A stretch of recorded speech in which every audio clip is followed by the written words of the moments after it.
የንታሪ ምን መሰለህ አድዋ መጣ አድዋ ተወረረ እንዳስላሴን ያዘው ጣሊያን ገባ ያዘው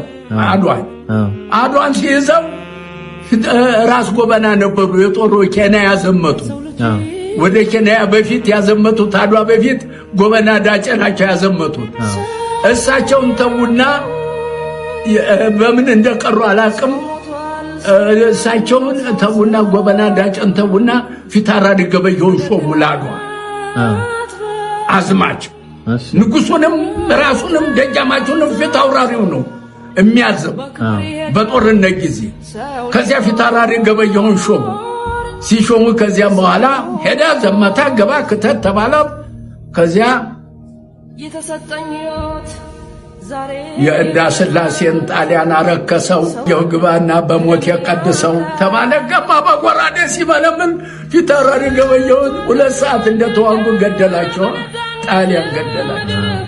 ሲሞቱ ከዚያም በኋላ ጦሩ ይዋጋል ሲሞቱ ደጃይ ባልቻ ይችን ይሰሙና የገሰግሱ ሄዱና በደድሆ ቅጠል ሽፍን ያረጉና ሬሳቸውን ድብቅ ያረጉና ቶሎ ፊታውራሪ ገበየሁ ራስ አባተን ቀደም ብለውሃል ፊታውራሪ ገበየሁ ራስ መኮንንን የቀድም ያለው ተከተለኝ ብለውሃል ፊታውራሪ ገበየሁ ወደ ኋላ የቀረ አይቀጡ ቅጥ ይቀጣል ብለውሃል እያሉ ደጃይ ባልቻ ያዋጉ ጀመር ሬሳውን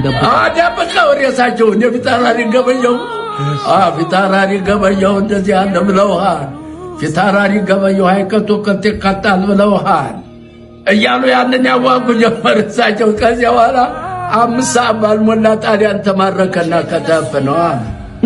ሆነና ተማርኮ ሲመጣ ፊታውራሪ ገበየሁ ሬሳ ሲያወድቋል ሲያደርቋል እንዲህ ጌታችን ሞቶ የምን ምርኮኛ ነው በለው በጎራዴ አለ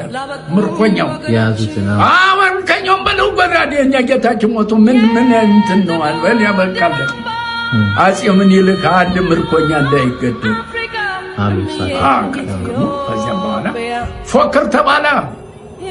ገበየሁ ቢሞት ተተካ ባልቻ መድፋ ገላባጭ ብቻ ለብቻ የተባለ ይሄ ነው